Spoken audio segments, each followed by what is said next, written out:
ونصلي ونسلم على رسوله الكريم أما بعد فأعوذ بالله من الشيطان الرجيم بسم الله الرحمن الرحيم يا صاحب الجمال ويا سيد البشر من وجهك المنير لقد نور القمر لا يمكن الثناء كما كان حقه بعد خدا بزرگ توی قصہ مختصر وأحسن بالقلم ترقت عيني وأجمل بالقلم تنل النساء خلقت مبرأ من كل عيب كأنك قد خلقت كما تشاء بلغ الأولى بكماله كشف الدجى بجماله حسن الجميع خصاله صلوا عليه وآله اللهم صل وسلم وبارك على سيدنا ومولانا محمد وبارك وسلم وصلوا عليه. الحمدللہ اللہ رب العزت کا شکر ہے کہ جس کی توفیق نے ہمیں اپنے سلسلہ مقامات وحی میں ایک بار پھر حاضر ہونے کا موقع عطا کیا. ہم اللہ کا شکر ادا کرتے ہیں، اللہ تعالیٰ سے استقامت کی دعا کرتے ہیں. ہم اپنے سلسلے کے اندر مختلف آیات کے مقام وحی کے اوپر، مقام نزول کے اوپر گفتگو کرتے ہیں. اب تک بہت ساری آیات جو مکہ میں نازل ہوئی ان کی مقام نزول اور مقام وحی بیان کیے گئے، اور جو صورتیں مدینہ پاک کے اندر نازل ہوئی ان کے بھی مقامات وحی بیان کیے جا رہے ہیں. یہ اب ہمارا مدنی صورتوں کے اعتبار سے یہ ہمارا یہ تیسرا سلسلہ ہے. حضور علیہ الصلوۃ والسلام کے ایک صحابی رضی اللہ تعالیٰ عنہ تھے جن کا نام حضرت کعب بن مالک رضی اللہ تعالیٰ عنہ تھا. یہ غزوہ تبوک میں حاضر نہیں ہو سکے تھے. ایک لمبا واقعہ ہے، حدیث کی کتابوں میں علماء نے پڑھا سنائی ہے. اس پر انہوں نے اللہ رب العزت کی بارگاہ سے صدق دل سے معافی مانگی، اور ان کی توبہ کی مقبولیت کے اوپر قرآن مجید میں ایک آیت کریمہ نازل ہوئی، اور وہ آیت کریمہ ہے لَقَدْ تَابَ اللَّهُ عَلَى النَّبِيِّ وَالْمُهَاجِرِينَ وَالْأَنصَارِ الَّذِينَ اتَّبَعُوهُ فِي سَاعَةِ الْعُسْرَةِ مِن بَعْدِ مَا كَادَ يَزِيغُ قُلُوبُ فَرِيقٍ مِّنْهُمْ ثُمَّ تَابَ عَلَيْهِمْ إِنَّهُ بِهِمْ رَءُوفٌ رَحِيمٌ وعلى الثلاثة الذين خلفوا حتى إذا ضاقت عليهم الأرض بما رحبت وضاقت عليهم أنفسهم وظنوا أن لا ملجأ من الله إلا إليه ثم تاب عليهم ليتوبوا إن الله هو التواب الرحيم. یہ آیت کریمہ، یہ دو آیتیں نازل ہوئی. اس کے اوپر حضرت ام سلمہ رضی اللہ تعالی عنہا فرماتی ہے کہ جب حضرت کعب بن مالک رضی اللہ تعالیٰ عنہ کی انہوں نے جب صدق کے دل سے توبہ کی تو قبول ہو گئی توبہ. اس پر یہ آیات دو نازل ہوئی جو سورۃ توبہ کی آیات ہیں. تو حضرت ام سلمہ رضی اللہ تعالیٰ عنہا فرماتی ہے کہ اس وقت حضور علیہ الصلوۃ والسلام میرے حجرے کے اندر موجود تھے جب یہ دو آیتیں نازل ہوئی. یعنی کہ جب حضرت کعب بن مالک رضی اللہ تعالیٰ عنہ کی توبہ قبول ہو جانے کی دو آیتیں نازل ہوئی تو حضور علیہ الصلوۃ والسلام اس وقت آپ حضرت ام سلمہ رضی اللہ تعالیٰ کے حجرے پاک میں یعنی بیت ام سلمہ رضی اللہ تعالیٰ عنہا میں تھے. تو حضرت ام سلمہ نے پوچھا یا رسول اللہ کعب کو اطلاع دے دوں؟ خوشی بڑی تھی. اور حضرت کعب رضی اللہ تعالیٰ کا واقعہ بڑا ہی دردناک ہے. بڑی معافی مانگی آپ نے، اس کے حوالے سے بڑی تکلیفیں بھی جھیلی، پر حضور کی بارگاہ سے ہٹے نہیں حتیٰ کہ قرآن مجید کی آیات آئی۔ تو آپ نے فرمایا کہ فجر کی نماز کے بعد، تو حضرت ام سلمہ رضی اللہ عنہ کو فرمایا کہ ابھی رات کا وقت ہے، لوگ آرام کر رہے ہوں گے، تو فجر کے بعد بتا دیں گے۔ تو آقا علیہ الصلوۃ والسلام نے فجر کی نماز کے بعد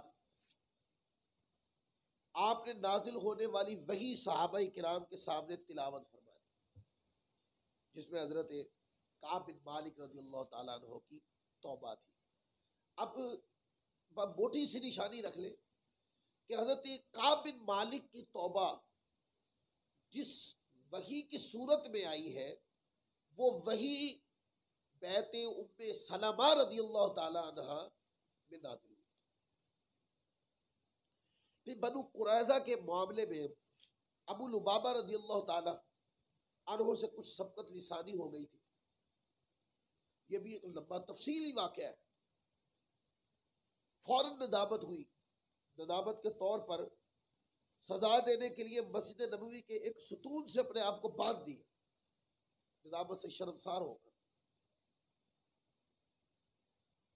6 یا 9 دن تک اسی حالت میں رہے، بار بار بے ہوش ہو جاتے تھے۔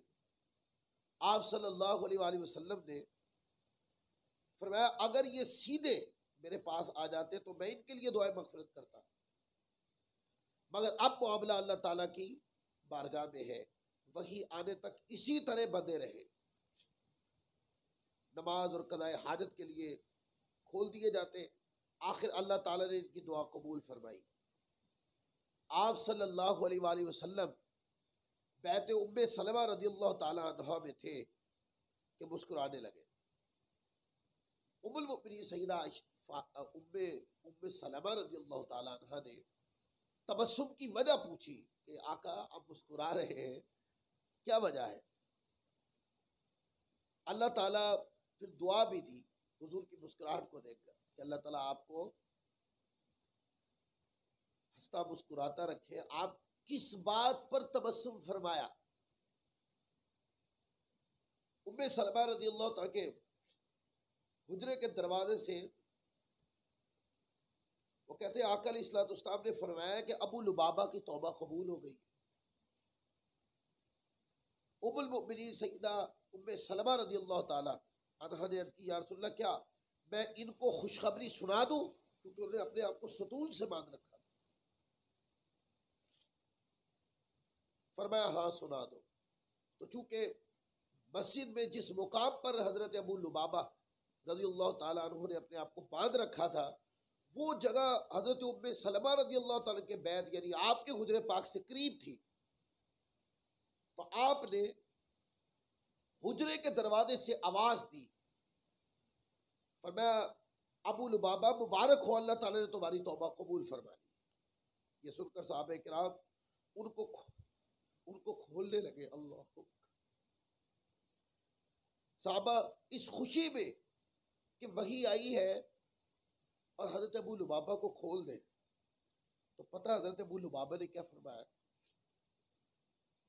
حضرت ابو لبابہ رضی اللہ تعالی عنہ نے منع کر دیا اور کہا کہ مجھے خود رسول اللہ صلی اللہ علیہ وسلم اپنے ہاتھ سے کھولیں گے، آپ صلی اللہ اپنے ہاتھ سے کھولیں گے۔ انتظار کیا، اتنے میں میرے آقا تشریف لائے اور آقا علیہ الصلوۃ والسلام نے حضرت ابو لبابہ رضی اللہ تعالی عنہ کو اپنے دست مبارک سے کھول دی۔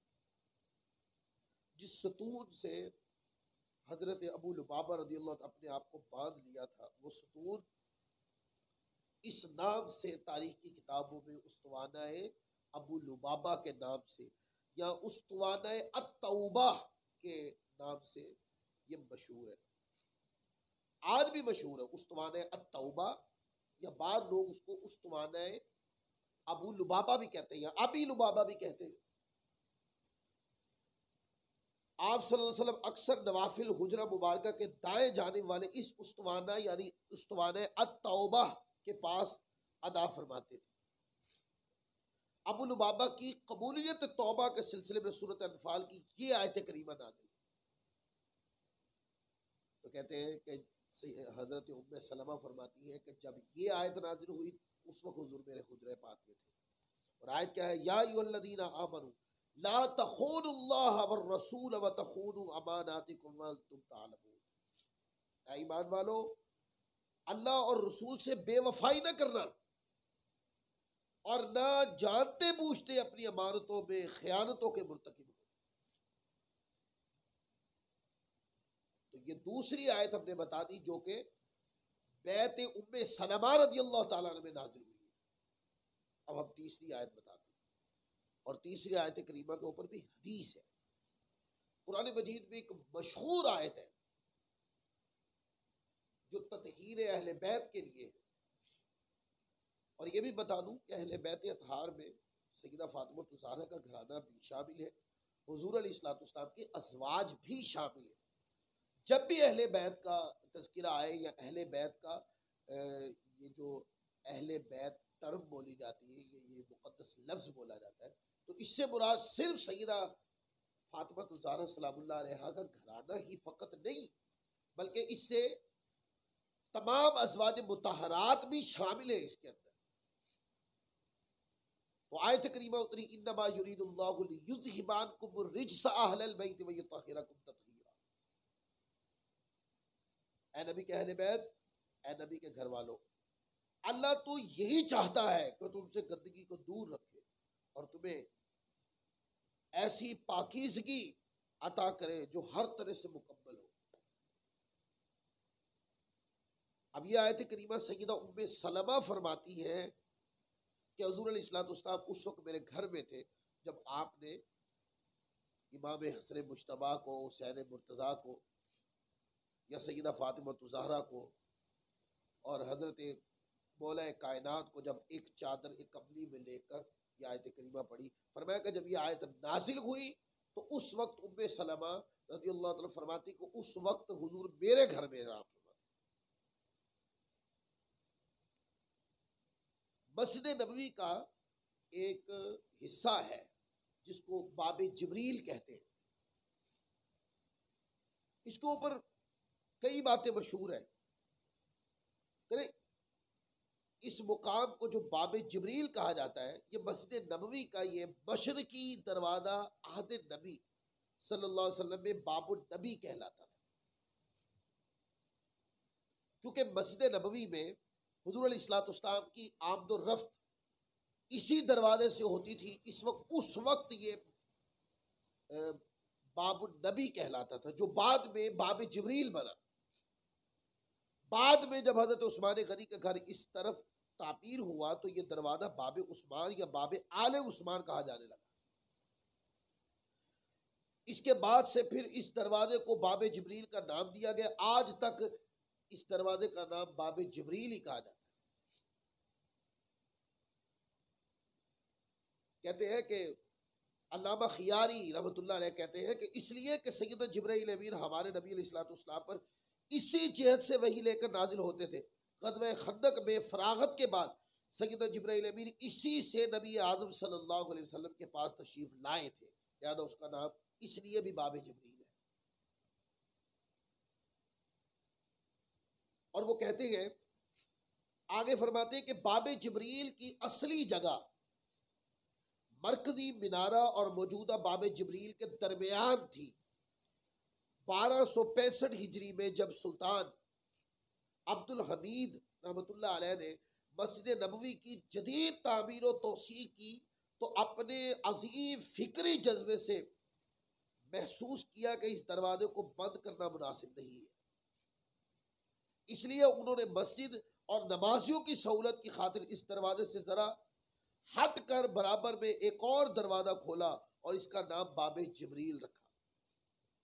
اس نام کو باقی رکھنے، اس مقام کو ملحوظ رکھنے، اس یادگار کو قائم رکھنے کے لیے البتہ باب جبریل کی قدیم جگہ پر ایک کھڑکی زمین سے اٹھی ہوئی بنا دی، اور اس کے اوپر پھر یہ آیت کریمہ ان اللہ و ملائکتہ یصلون علی النبی یا ایھا الذین آمنوا صلوا علیہ وسلم کروا دی۔ یہ سلطان عبد الحمید رحمۃ اللہ علیہ کے دور میں یہ ہوا. یہ وہ کہتے ہیں کہ یہ باقی کھڑکیوں کے جہاں وہ باب جبریل کی جگہ پر جو کھڑکی بنی، کہا کہ یہ باقی کھڑکیوں کے مقابلے میں اس کھڑکی کی امتیازی حیثیت تھی کہ یہاں اصل میں قدیم باب جبریل تھا. مسجد نبوی کے باہر کے مشرقی احاطے سے جو 3 کھڑکیاں نظر آتی ہیں، ان میں جو درمیانی کھڑکی ہے وہی جگہ اصل میں باب جبریل ہے. اس عظیم الشان یادگاری حیثیت کی وجہ سے بہت سی کتابوں میں لکھا گیا مسجد نبوی میں باب جبریل سے داخل ہونا افضل ہے. اس کے اوپر ایک بہت بڑے جنہوں نے مقامات زیارات کے اوپر بہت زیادہ لکھا، اس میں علامہ سبہوتی رحمۃ اللہ علیہ. علامہ سبہوتی رحمۃ اللہ علیہ وفاء الوفا میں لکھتے ہیں کہ جب مسجد نبوی میں پہنچے تو یہ تصور کریں کہ یہ ابو الفتوح جبرائیل امین علیہ السلام کے اترنے کا مقام، یہ ابو الغنائم میکائیل علیہ السلام کے نازل ہونے کی جگہ ہے. یہاں وحی اور قرآن نازل ہوا، پس اس مقام کے مناسب اپنے اندر خوب خشوع خضوع پیدا کرے، باب جبریل کا ارادہ کرے، کیونکہ بعض حضرات کے بقول اس دروازے سے داخل ہونے والا داخل ہونا افضل ہے. اور پھر ایک استوانہ جبریل بھی مشہور ہے ایک جگہ. سیدہ عائشہ صدیقہ رضی اللہ تعالی عنہا اور سیدہ فاطمہ الزہرا کے حجروں کے درمیان چھوٹا سا مسقف دالان تھا. اسی جگہ پر بیت فاطمہ رضی اللہ تعالیٰ کا دروازہ باب علی یا باب سیدہ فاطمہ تھا.